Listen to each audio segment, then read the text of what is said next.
মোৰ লোনৰ খেলি মেলি মোৰ যিমান দূৰ মনত আছে মই কেতিয়াও বেংকৰ পৰা কোনো লোন লোৱা নাই আৰু যেতিয়া লোন লোৱাই নাই তেতিয়াহ'লে খেলি মেলি হোৱাৰ প্ৰশ্নই নাহে। মিষ্টাৰ হেমন্ত কাকতি আপুনি নহয়?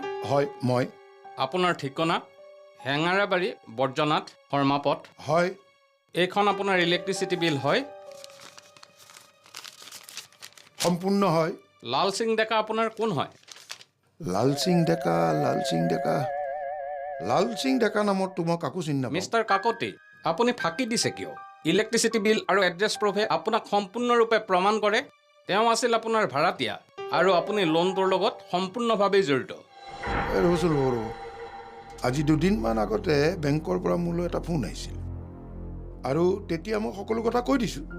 মোৰ ভাড়াঘৰত লাল সিং ডেকা বুলি 2010 চনত কোনোবা থকাটো মনত নপৰে আৰু যদি কোনোবা আছিলেও মই কাকো চাৰ্টিফাইড কৰা নাই লোন লওক বুলি। গতিকে আপুনি মোক ক'ব নোৱাৰে যে আপুনি লোন লৈছে আৰু সেনেকুৱা ধৰণৰ কথা মই শুনিব নোখোজোঁ। আপুনি শুনিব লাগিব যিহেতু লাল সিং ডেকা আপোনাৰ ভাড়াতীয়া। তেৰিকা আপোনাক মই বাৰম্বাৰ কৈছোঁ যে মোৰ ভাড়াঘৰ থকাটো সঁচা, কিন্তু সেই নামৰ ব্যক্তি মোৰ ভাড়াঘৰত আছিল বুলি মই ক'ব নোৱাৰোঁ কাৰণ মোৰ মনতেই নাই।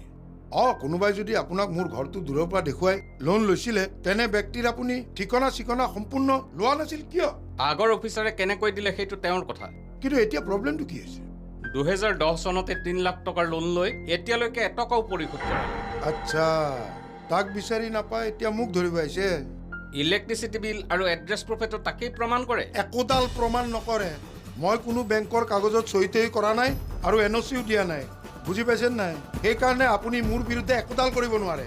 এনেকুৱা ধৰণৰ কেছ লৈ আহিলে এইবিলাক কিন্তু আইন বিৰুদ্ধ কথা। আৰু এটা কথা কৈ থওঁ, কোনোবা ভাড়াতীয়াই যদি লোন লয় ভাড়া ঘৰৰ মালিকৰ মতামত ল'ব, বুজি পাইছে নাই? এতিয়া গাবলা মিষ্টাৰ কাকতি হ'ব, আপুনি আৰু মোক বেছি কথা ক'ব নালাগে, যি কৰে কৰি থাকিব। গাবলা বাৰু দেখা যাব।